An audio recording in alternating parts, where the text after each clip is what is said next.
Ladies and gentlemen, this is the main event. Fight fans worldwide, you've tuned into the #1 undisputed boxing podcast today. This is the Boxing Breakdown.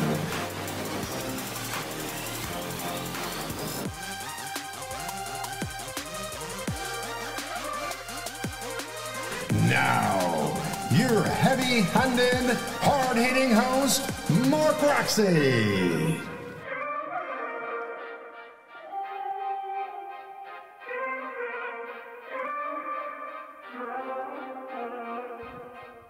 What's up, and welcome to another edition of the Boxing Breakdown. I am your host, Mark Roxy, and I am here with special guest, Mr. Harold Hunt. What's up, Harold? What's up, man? How you doing, man? Good stuff coming up here, boy. I'll tell you that. Listen, man, I don't know about you, but I'm still kind of reeling from last night. This is a big day, folks, because we are so excited. We've been so anxious and excited about this huge fight between Errol Spence and Terence Crawford, which took place last night in Las Vegas, and it was incredible. Just absolutely incredible. The build up to the fight was incredible. And of course the fight, played out like a soap opera, and it was just absolutely, unexpected, really unexpected. And so, we're going to get into this. But I just want to thank you if you're listening to the podcast on Google Podcast, Apple Podcast, or wherever you get your podcast, Spotify, wherever that is. Thank you for tuning in. And you're going to hear a really fun-spirited conversation about this fight. And if you didn't hear our predictions, go back into the podcast, either on Apple Podcasts or on YouTube, and you can see what we said about this fight before it happened. You can, check us. I had somebody, Harold, called me last night. I don't even know who it was. I honestly don't know who the guy was. But I was driving. I was driving with my wife, and the phone rings, and I pick up the phone, and the guy's like, "Hey, yo, bro, what's up, man?" I'm like, "What's up? Who's this?" He goes, "This is, I'm not going to say his name, but he's like, this is blah, blah, blah, blah, blah." And the name doesn't ring a bell, bro. And then he proceeds to ask me for my advice as to who's going to win the fight. And, I really need to know. I'm about to place a bet. Can you please give me some information on who you think is going to win the fight? And so I said, well, I'm not really responsible for your betting habit and all that stuff. So, if you got that and it's a problem, you should definitely get some help for that. But, I said, listen, man, all I can tell you is how I think the fight can go. And there's a lot of different directions this fight can go. And we talked about that. And at the end of the conversation, it was like, yo, thank you so much, man. I'll catch up with you later. I was like, okay, bye. And I said to my wife, who is this? I don't even know who that was who just called me. So anyway, that's the kind of hype that's been around this fight. People was just bonkers about it. So Harold, yes, let's get into this thing, bro. Let's get into it. You saw the fight last night, am I right? Yes, I did. All right, let's start off. Go. Well, first I want to give homage to the WBA because I'm a WBA judge, and they were a part of the whole situation. Yeah, and I was happy that all four sanctioning bodies came together, although they were going to do anyway because the sanctioning fees are good, and they're part of history now. So just wanted to wear, because I usually wear the hat that you have on, Mark. That you have on now. I usually wear that, but I want to do this today. So we had the fight on last evening, and from the very beginning, all the press conferences and all that stuff was very amicable amongst the fighters. And I was glad to see that. They didn't go back and forth. There was no negativity. It was just that they knew they were going to make history, and the world was looking for this fight. So I was glad to see that. Any kind of back and forth came from the family members and the entourage or whatever. Between those two, they were amicable and professional, and I was glad to see that. Now, as far as the fight is concerned, Mark, it started with the outfit. Well, no, it started with Spence coming out, with a local rapper from Dallas who was really good, great beat or whatever. But when Crawford came out with Eminem, Yeah. And Eminem came out and he talked about, his, he did a song, I've never seen a rapper come out and not mouth his own song. That song was so large, he just walked out. Every other fighter I've ever seen they're mouthing their song or they're rapping along with their own song. Eminem didn't even do that. He introduced them and he walked out with his song playing. Now that's boss because the world knows that song. Yeah. And tell the listeners what song it was. Do you remember the title of the song? I don't remember the title of the song. I know the song I noticed the name of the song escapes me at this present time just because of excitement, but it was a very popular song. Yeah, if you are listening in and you know the name of that song, just hit it in our comments. We're going to check out our comments and see what we got anyway. But put your comments in there if you know the name of the song that he came out with, because Harold and I have, it's escaped us the name of that song, but you probably know it and we should know it, but we don't. Yeah, I'm ashamed that I don't. Now, Bud's outfit had fishnet on it. Yeah. He had a fishnet on his trunks and he had fishnet on his shoes. That's crazy. Because the whole thing was to catch the big fish. And that right there was just beautiful. That was well done. He had his own private guy in Everlast. They went together and they put together outfits for him. So that was impressive. So when they came into the ring, they were still amicable and all that type of thing. Now, started getting to the fight. The very first round, Spence tried to establish that jab, which he did. He won the round because he established the jab. But you could see that Crawford took that jab away from him. Now, in the press conference earlier, he said that he knew in the first round that he had him by speed, and he knew that that overhand right was something he could continue with, and that he had control of the fight. When I was watching the fight, the second minute of the second round, I said, Bud got this. And that was it. Yeah. I was with a group of people. I said, it's over. Bud's got it. And, and exactly what happened. So it was a great, great opportunity. The first round was good. He saw what was going on. And then subsequently, Mark, as you know, it just began to see such levels of skill set that didn't, that just showed itself. Right. No, I mean, last night, listen, folks, if you didn't get to see the fight, you missed a great fight. It really, really was a remarkable fight. And to be honest, like Harold and I have been looking forward to this fight for over a year. And we've been talking about it. If you go back, you can hear on a lot of the little podcasts, we're always mentioning the fight. We're always talking about the fight. Terence Bud Crawford, the undefeated 3-division champion, last night made a remarkable commentary statement, whatever you want to call it, and basically etched himself into the history books by becoming the first undisputed welterweight champion of a 4-belt era. So, he achieved this with a 9-round TKO over Errol the Truth Spence Jr. The showdown, a part of the Showtime pay-per-view main event, took place on Saturday night at the T-Mobile Arena in Las Vegas under the banner of Premier Boxing Champions. And, again, we've been saying this all year that Al Heyman, man, the guy just knows how to put these things together, and they're great fights. And, the fighters always come out on top. And, it was amazing. It was an amazing fight. So go ahead, Errol. Okay, let's go to the rounds. Okay, you got the second round coming up here. The first round, Spence actually did win just because he was trying to establish himself. And from a judge standpoint, he did win because he landed a few punches. He was aggressive. He did land maybe 1 or 2 more punches if you want to count punches, which we really don't do. He did, in fact, win that round just by a small margin, but he did win that round. The second round, that's when we saw some changes. We saw some distances being navigated. Spence, of course, was going to continue to try to come forward. And as he came forward and started getting into his rhythm, he was getting countered. He was getting countered.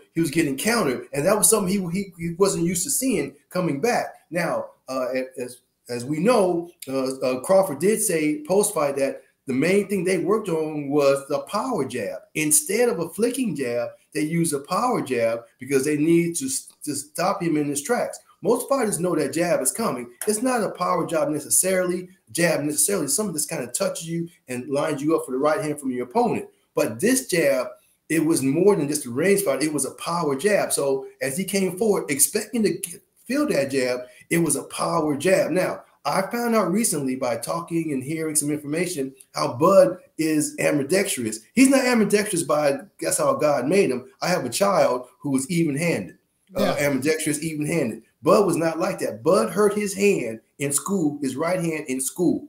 And it took a long time to heal. But he was in sports and all that, so he's forced to use his left hand. He actually forced himself to make his left hand as strong as his right hand while he was in school. So that discipline, whatever happened with his left arm, the left side of his brain, I don't know what it was, but he became even-handed, not because of his DNA. He became even-handed because he was forced to be even-handed. And that's why that left hand, that right hand has the same equal power, because the right hand was not usable for 6 months of his life. And he was forced to do that, write with it, eat with it, everything with that left hand. And that include boxing. So as he stood in front of Spence with the left-handed stance, he was powerful on both sides. And as we know, he was able to go back and forth because of the wrestling background, as I said before, and he was just really dominant. So just to quickly on this, he knocked Spence down. It was a flash knockdown. It was just that he stepped into it, and when you run into a wall, you're going to go back. It may not hurt you, but it's going to stop your momentum. So that first knockdown was a flash knockdown. There was no pain there, but it let him know that he could get hit coming in there in such a way. Yeah, you're talking about, and for the folks who are listening in, Harold didn't mention that he's talking about in round 2, right? You're talking about the first knockdown, first knockdown. Yeah, and even in the post, Bud said that was really a flash knockdown. It wasn't really. He did. But again, Spence did go down. He did go down there, and looking at the fight. I just felt like there was a size differential. I just felt like there was a power differential that was so significant. You would never, ever notice the power differential until you put them both in the ring at the same time. You just don't understand. Like power is a very real thing. And that jab, Terence Crawford's jab, was the story of the fight, because his jab took away Spence's vision. It took away Spence's jab, and it set up all those, power counter overhand lefts, the check hooks, the body shot, the uppercut that dropped him again later on in the fight. That jab and for all you boxers and coaches that are out there, that's a really good textbook view of how to use the jab, why it's so important to make sure that your fighter has that kind of a jab, because without that jab, you are not getting through. You're just not going to break through. And you could see that even in Spence. Every time Spence tried to land the jab, he either pulled back straight because he was afraid of the counters, he hesitated, or he leaned to his left side.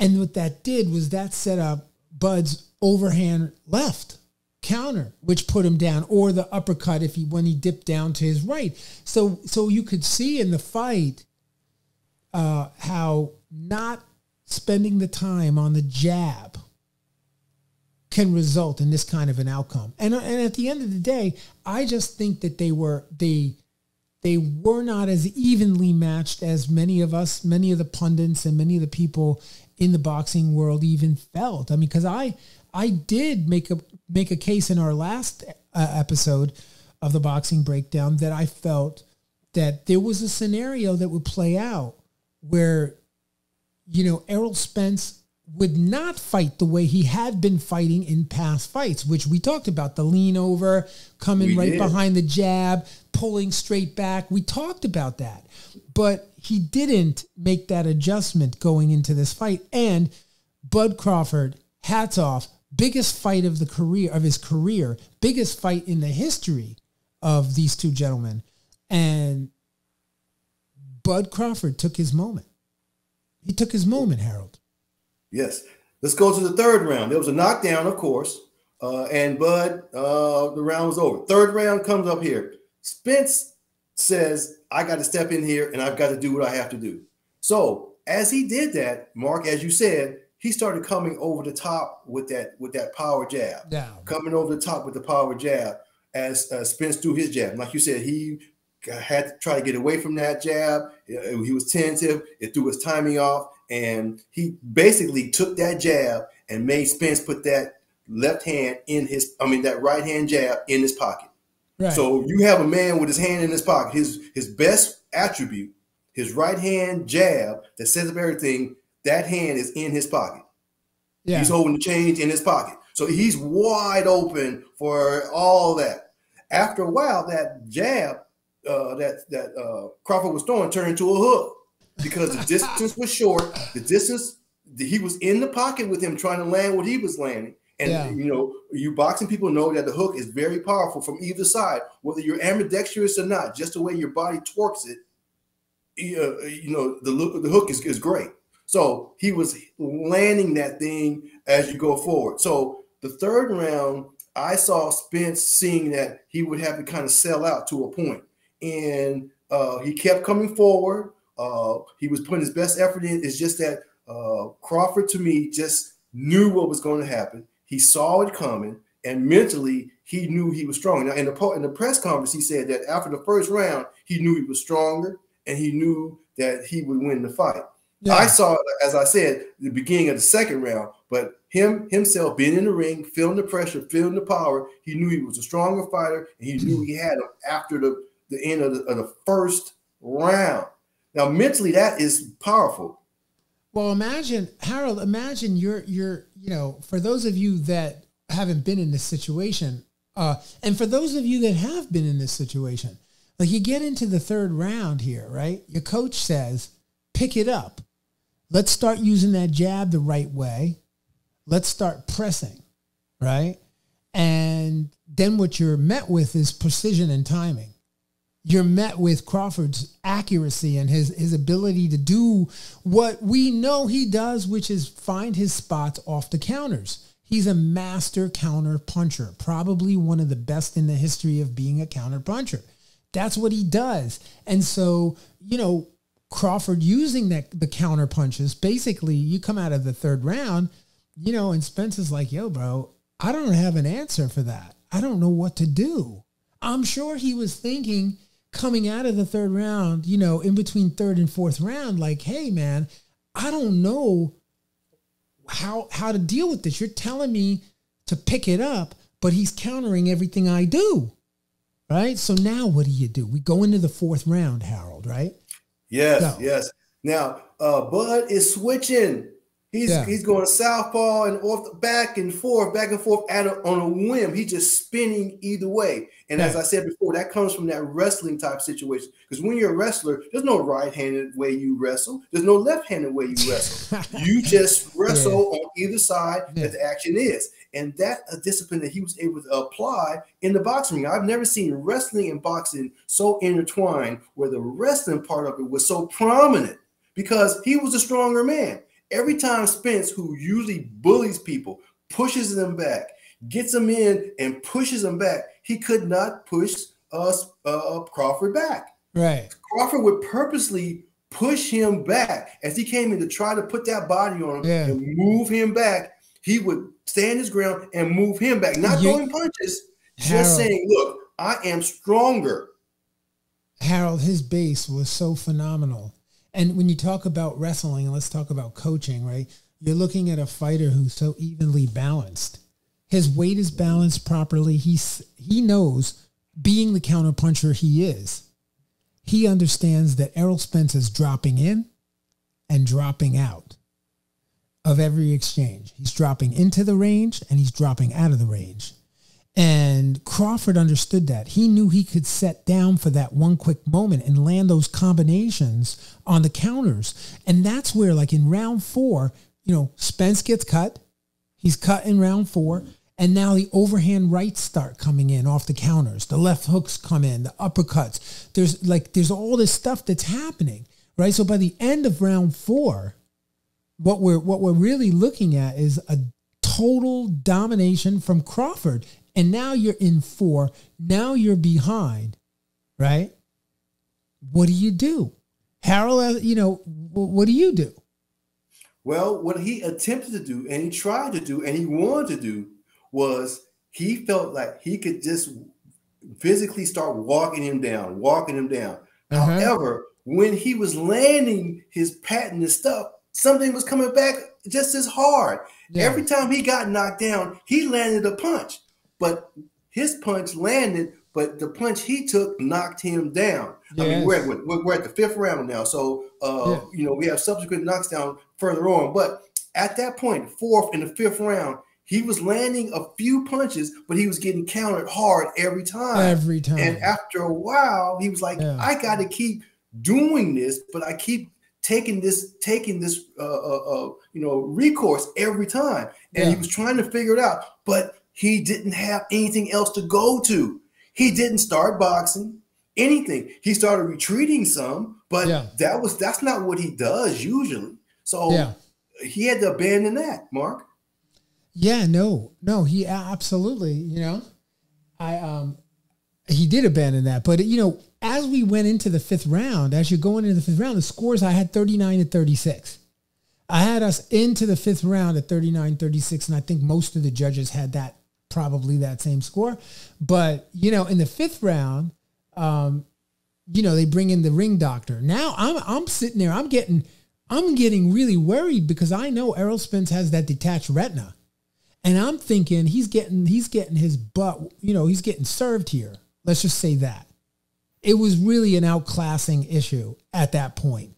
And I'm thinking, oh my gosh, what's up with this guy's eye? The crowd has no respect for any kind of concern for these two fighters. The crowd is going nuts. The crowd is screaming, boo, keep the fight going. Don't stop the fight. But really, the doctors step in. They're looking at him to make sure that detached retina hasn't come undone. And he does it. He looks a little lucid, right? Did you notice that in round 5? Yes. Initially, I didn't necessarily like the doctor coming in because I knew the eye was fine. I just think he was taking a little some punishment, more. But I didn't necessarily like. But then after I looked at it, I saw what was going on. It was approval. However, mentally, for Spence to have the doctor standing in front of him such early in the fight, that is not good for his psyche. Like, what? I'm getting beat up that bad. Did you guys stand in front of me this early in the fight? Right. That wasn't good. Okay. For the crowd to see that the doctor standing in there, like, oh man, this is the greatest fight in the world. There's a doctor in the 3rd round, the 5th round, whatever it was already. What's going on? So I see their standpoint because, humans are what they are. They want the blood sport. I understand that. But I'm just saying from the mental standpoint of Spence fans, everybody else, the doctor standing in front of him early in the fight, that is not good for them nor Spence to say, man, what? So the doctor stood in, he got out the way, and Spence continued to be, I thought he was, he was okay. So to me, it was good and bad. Like you said, watch that retina, but the retina wasn't the issue. He was just taking some clean blows. Yeah. For me, I'm looking at his face. And I'm seeing, I do cuts. I'm a cut man. I do cuts for fighters all the time. So as soon as I see a fighter get cut, I know exactly what's going on there. He was cut. Thank God it was on his cheek, right? He had one cut on the cheek. He had another cut, like his eye was all busted up. You're starting to see, Spence filled with blood. He's coming back filled with blood. He's spitting tons of blood out into the bucket. It's like, it's not a good look. So you got to wonder what's the weakest point? You're only as good as your weakest point. So if you got this detached retina, what's happening behind that retina if you're coming back to the corner looking like that? That was my concern. The fans don't care. The fans, they just want to see a knockout. They want to see a fight. And now in the round 6, you can taste it. There isn't anybody in the arena or anybody watching around the world that's saying to themselves, this is going to end up really good for Spence. And in the 6th round, I think it was the 6th round, Spence did land a really good shot on Crawford. As he did. But that was the story of the fight. That was like, I mean, you're talking about an outclassing, but he still lost that round. It's not like he won round 6. He lost round 6.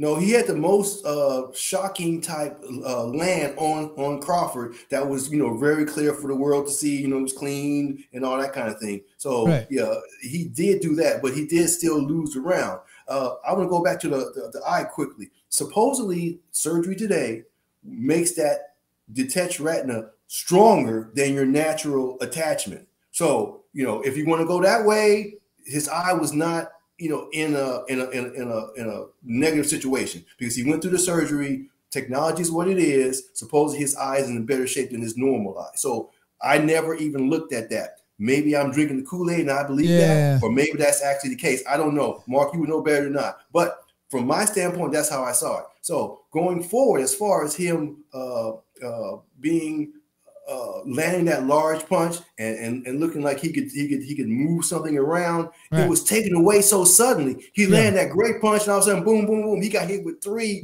right back. Yeah, that's frustrating. And I can't imagine what his coach is feeling when he's getting popped like that, because that's not something that Errol Spence is not used to experiencing that. He had never experienced that before. So, he's been touched up, but he's never been touched like that. Like he has. I've never seen a fight where Spence was touched like that. The other thing is, in round 6, Crawford had his legs. He was doing a stinky leg a couple of times, meaning Spence. Spence was not in good condition in that round 6. And he was throwing shots that were landing below the belt. He was hitting Crawford below the belt, landing, punches on the... And Harvey Dock, God bless him. I've worked with him, and he's a great referee. Really, really great guy. Great human being. Beyond being a referee. It's a pleasure to even be able to know him. He's such a cool dude, right? But Harvey Dock, he gave Spence a final warning for the low blows that were being landed. And at the end of that, and the end of the 6th round, Harold, it was 59-54. That's what I got, 59-54. Did you actually score it, or did you just watch it? Well, I watched it, and then I watched it again, then I scored it. So I wanted to be a fan initially because I wanted the excitement of that. Because as I said before, when I'm judging, I have a complete different mindset. It's not entertainment. It's a job that I enjoy, but it's not entertainment. But when I watched it initially, it was for the entertainment of it. And then I apply my expertise or whatever in my mind when I watched the second time. But I will say this, after that 6th round, we saw some great opportunities that Spence tried to get, and each time he thought he had them, they were taken from him. So, do you want to go to the 7th round now? The monumental 7th round that rocked the world, that will be sound bites and video bites all over the world for the next 2 weeks or so. So, Harold, before we do that, I do want to get into the 7th round. But just before we do that, I just want to thank you guys for listening in again to the Boxing Breakdown. You are listening to the Boxing Breakdown, the #1 boxing podcast in America. Thank you for tuning in. And just remember, right, you can find us on Google Podcasts, Apple Podcasts, Spotify, iHeartRadio, wherever you get your podcasts. And don't forget to like and subscribe to our YouTube channel. Hit the notifications so we're going live. And don't forget to leave your comments. You can leave your comments now. You can leave your comments after the fact, because they'll always be up on YouTube. So you can always find it there, okay? And also like us on, wherever we are on the social platforms. We are at The Boxing Breakdown. You can find us on Instagram. You can find us on Facebook. You can find us on LinkedIn. We have a wonderful channel on LinkedIn that has all of our previous podcasts. And if you'd like to actually look at the archives of all of the podcasts, you can do so at roxysportsentertainment.com/The Boxing Breakdown. That's what's up, brother. All right, so let's get back. Let's get into the round 7. Talk to me. All right. 7, as I said, was a monumental round. What you had there is opportunities for Spence to sell out. I've got to sell out. I'm down. I know I'm down. Yeah. I'm bleeding. I'm seeing the looks in the faces of my corner people, right? I'm looking around the crowd and I see the situation and I see the supreme confidence in Crawford's face. I've got to change all of that now. So he went out in the 7th round. It was like, I'm on my shield here. Yeah. Not to survive, but to make my way seen. And that's what he attempted to do. Yeah. Doing that, he stepped right into the lion's den and he started getting hit. Now, going forward, he kept taking them. And he had a beautiful opportunity with Crawford on the ropes. Nice. He set it up nicely. He stepped to it. He threw his right hook. But guess what? Our boy Crawford had positioned himself with the backs to the ropes, which is not a good angle because you can't really deliver power unless you worked on that. And he actually worked on that. So when he came in, he hit him with that uppercut. And if you see the slow motion of that, he set his feet. His back was straight against the ropes, but he had the torque, and he hit him clean with it. Now he hit him clean, and he stopped the punch. Well, he took the punch from Spence, but he hit him with the uppercut. But as Spence was going back, he was able to land another punch before Spence hit the canvas. Yeah. So he had the uppercut, step forward, and delivered a left hand as Spence was still going down. That is from working in the gym, knowing that once that uppercut lands, that man's going to be available for another punch before he's deposited on the canvas. That is just work in the gym. Yeah. Yo, Harold, look, he is one of the best finishers in the sport right now. I mean, you get hurt, Crawford's going to finish you. He's going to finish you. I mean, he is such a beast at finishing. So, you know, I was expecting that in round 7, he was going to finish him. Unfortunately, or fortunately for Spence, you know, he lived to fight another round because the bell had just rung, right? The bell, he beats the count once again. That's 2 times in round 7, right? But we didn't talk about the second knockdown, round 7 yet. Yeah, go ahead. I'm just setting it up. Okay, the second knockdown, that was the most telling knockdown of the entire fight. Because Why? To me, when he hit him with that, I think it was a right hand, the punch threw Spence into the ropes. When you get hit with a punch, usually you'll drop or you'll stagger or whatever. Yeah. When he was hit with that punch, I wouldn't say he went airborne, but when he was hit with that punch propelled him into the ropes. That's the kind of power and leverage was there. It wasn't a flash knockdown. It wasn't something that you run into and your own momentum causes to be, you know, so violent or whatever, because you're running in like a baseball when a power hitter hits a fastball. Right. It wasn't even that. This was a situation where the hitter caused all the inertia, all the force came from Crawford to Spence, and it threw him into the ropes, onto the canvas.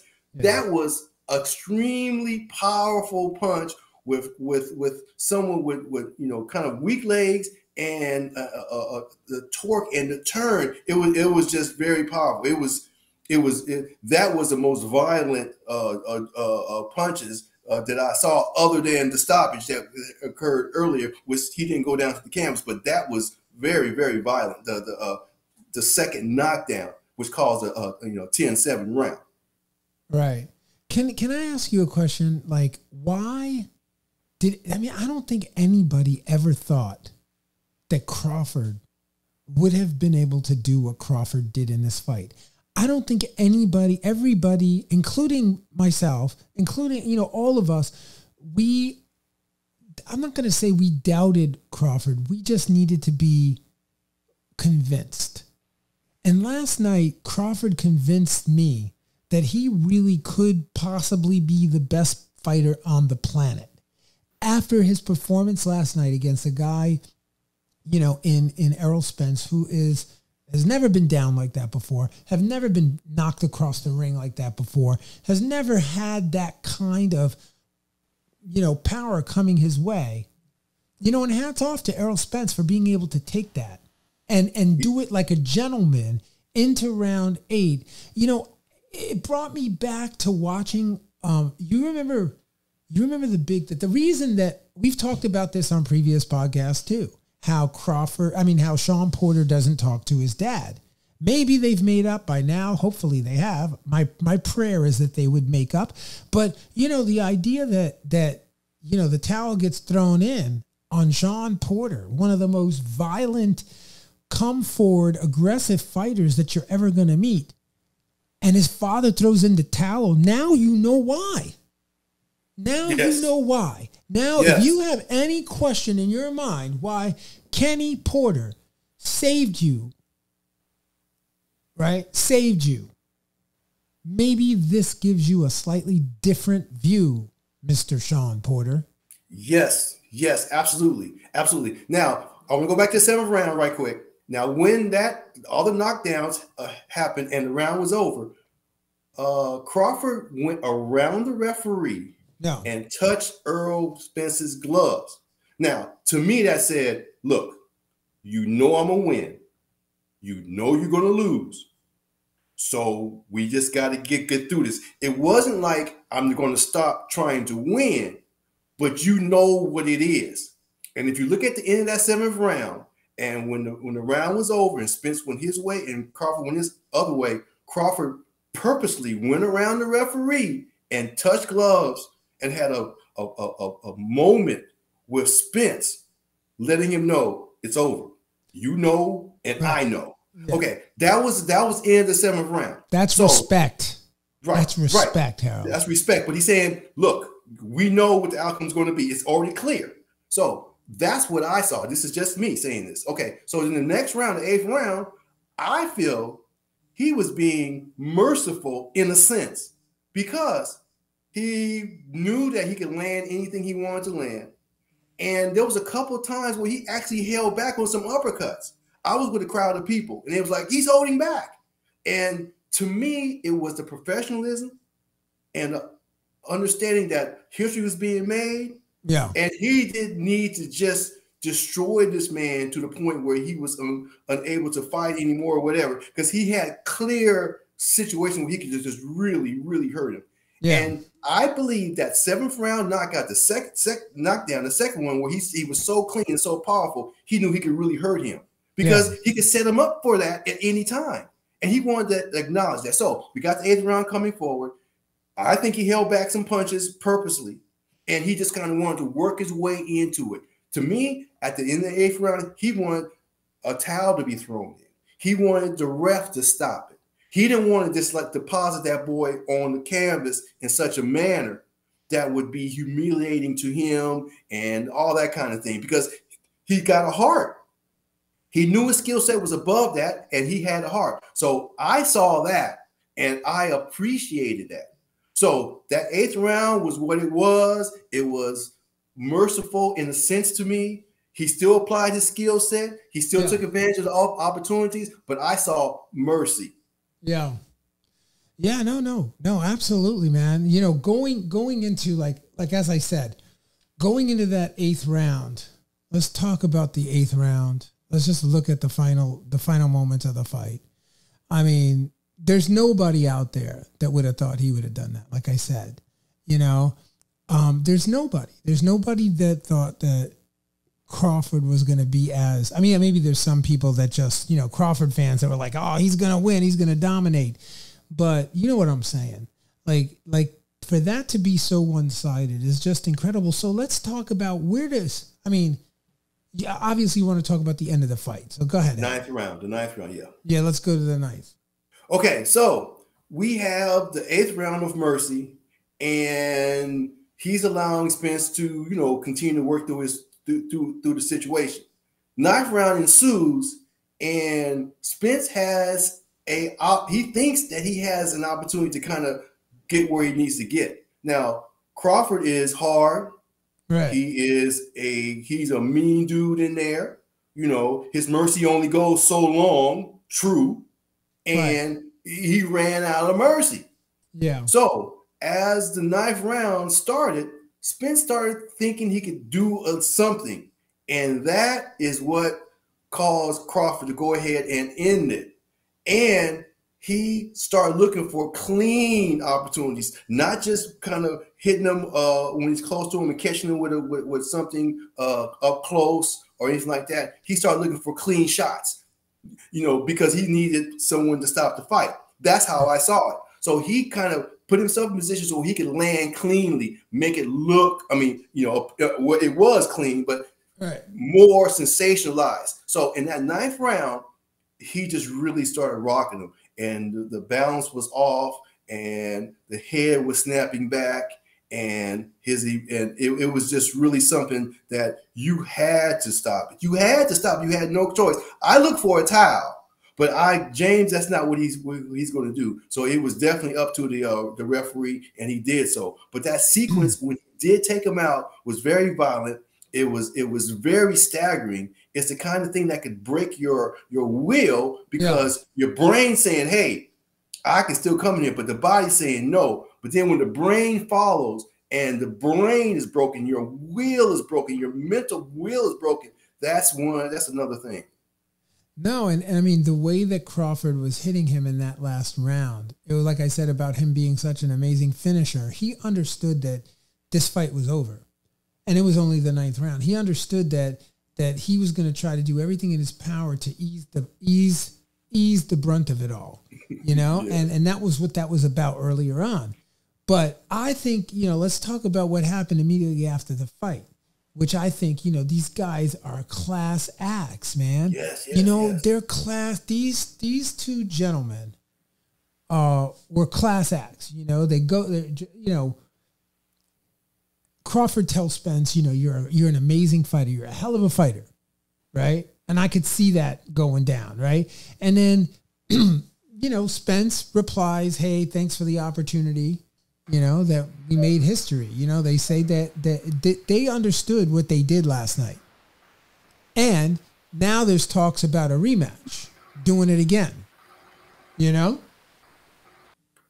So what we saw was real respect, and the real respect was well appreciated. Yeah. Even in the post-fight press conference, Spence was saying that the best man won. His timing was possibly thrown off, because of the jab that was coming back, the power jab that was coming back.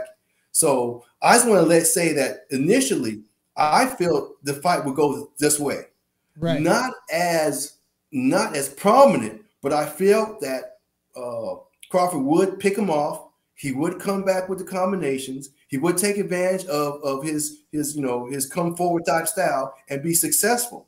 I did understand that and saw that and felt that. So I saw that years ago. I felt that years ago. So it played out the way I saw it, but I was squirming in my seat. Right. I had Dick Crawford, but I was squirming in my seat because the way that he was landing those punches was, we all like boxing. Yeah, I'm a judge. Yeah. But the point is, it's still hard to see someone get hit like that, of that caliber of skill set, to be so open, like he was an amateur in there with that boy. Yes. So it just showed how far above they were. But like, as you said, the respect after was great. And it carried over into the press conference, which we can talk about.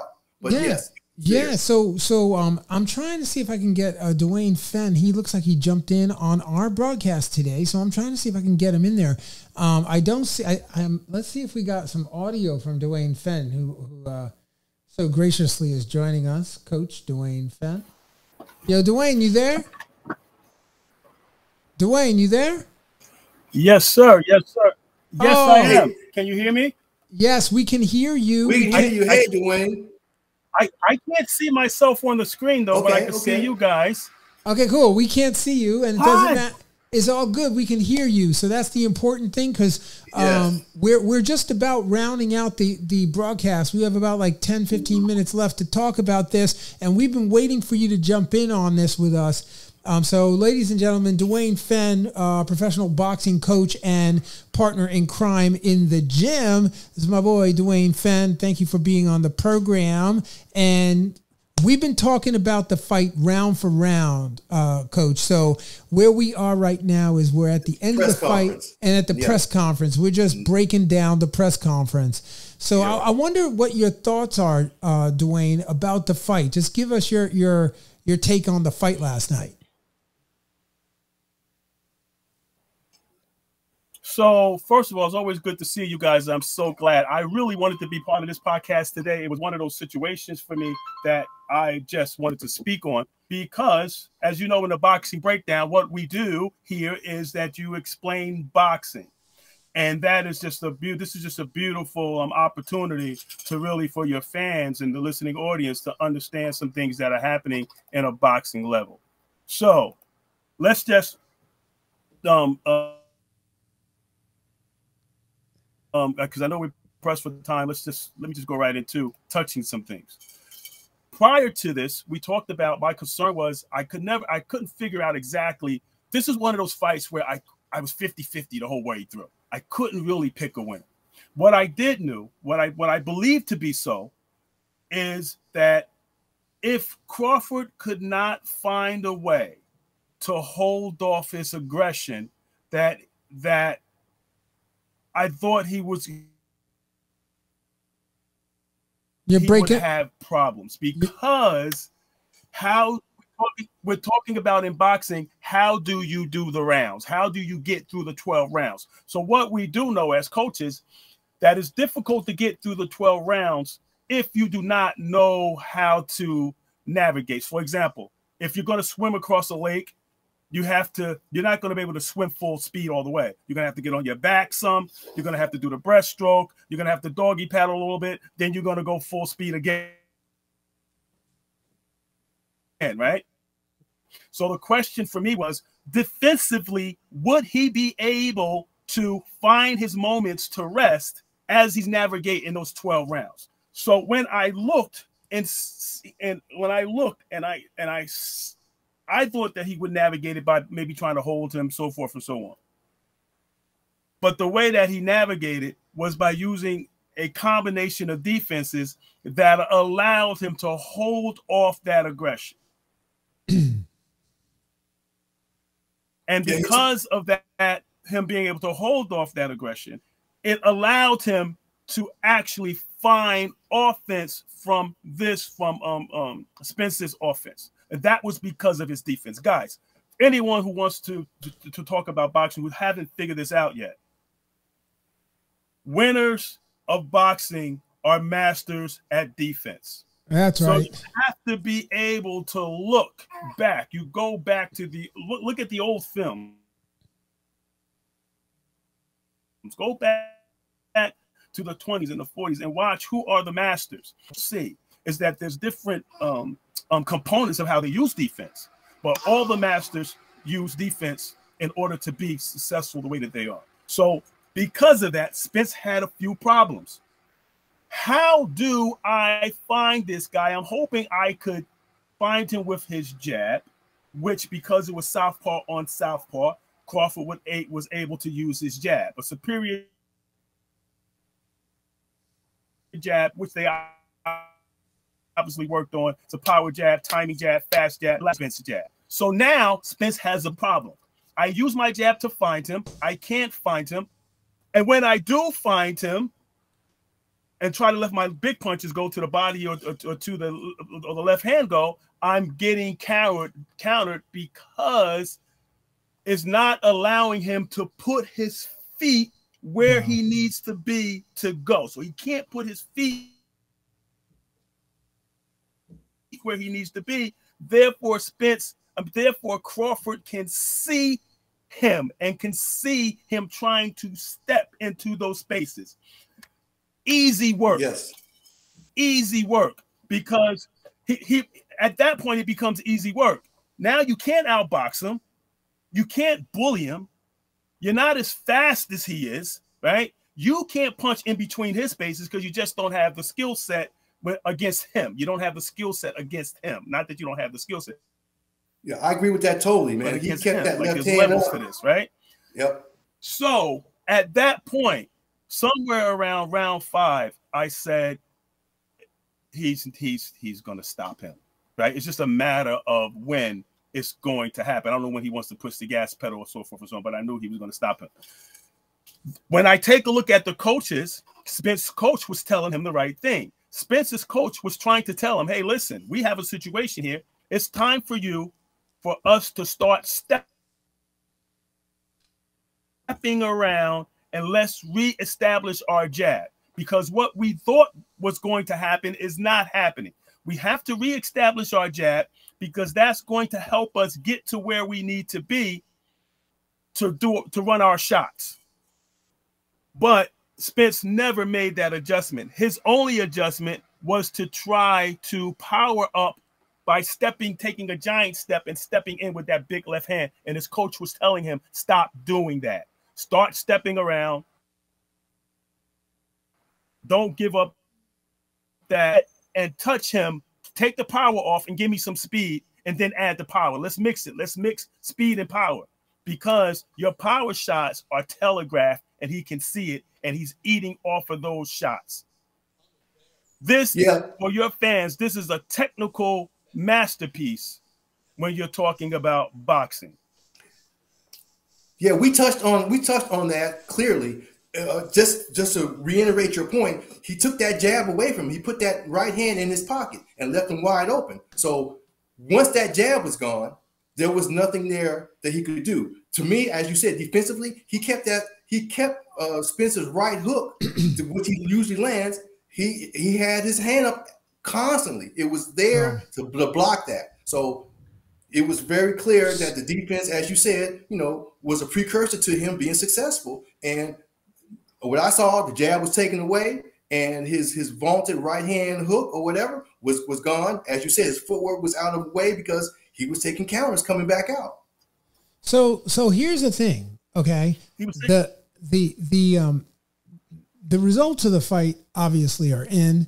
We've broken down every round of the fight. Dwayne has just, basically given you all, for those of you that are tuning in, listeners, you can hear the excitement as a coach of what he did wrong, what he was not able to execute on, or what his coaching staff was incapable of preparing for, right? And it just leaves all of us, as we listen to Dwayne and we listen to Harold, what we're listening to is like, we're all kind of like just in awe of what he did. I mean, the amazing work that Terence Bud Crawford did last evening is just incredible. And the scores were, 70-79 from Tim Chatham, 70-79 for David Sutherland, and 70-79 by Steve Weisfeld, Harold, your buddy.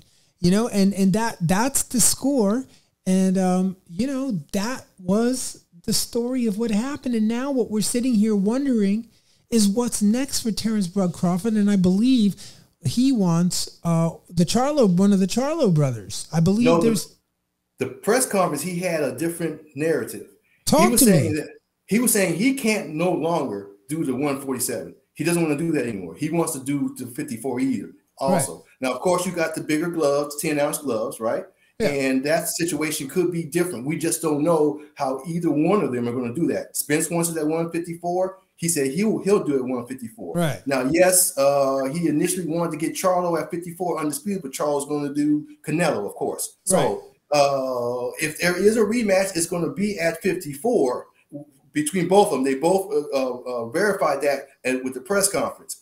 Right. What was amazing to me was we're looking at a situation where will there be any belts available? If it's going to be 54, it can't be 47. So it's just a fight without that lineage of undisputed. Right. How will that play out with the public? How will that play out with them? We have to see how that's going to work. So that's just the interesting part of it. But Dwayne and Mark, as I said, they were very amicable during the press conference. I mean, all the way down to when Spence left the stage. As you know, those belts have Spence's name on them because he comes into the ring with them. Sometimes the fighter will go ahead and allow the photo op with the winner for all the belts. Sometimes they won't. As you know, T.O. wanted his, and he said, no, you're not going to get this. Now, I've been in fights where they said, no, you're not going to parade my belt that you just won for me in your photo ops. He did so. But at the end of the press conference, Bud went out of his way to give the belts on camera back to Spence, his belts with his name on that he paid for, and allowed him to take them with him. Now, that may be small, but in the boxing world, that's mad respect. And I appreciate that. That's a beautiful gesture. And that without undercutting what you just said about that, as a coach and as someone who has watched, the kill, you're in the kill mode, you're about to execute your final, attack and finish, right? And you watch these guys and they finish bludgeoningly, like they just go for it. But Crawford was able to give him a knuckle pound, there was a moment where he said, look, I'm going to take you out, but you're my boy. You could see that happening. And it was so beautiful to watch that for that respect level. And that's why I say these two gentlemen, these guys are class acts. They really, really are.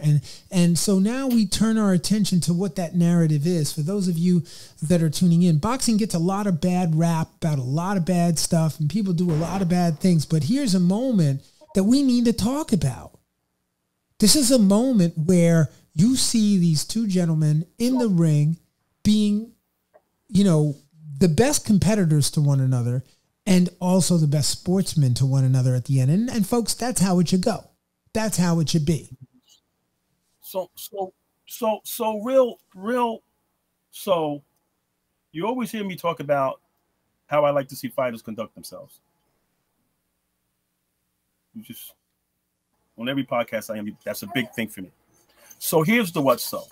If you are a real competitor, what you're trying to do is find out what your level is.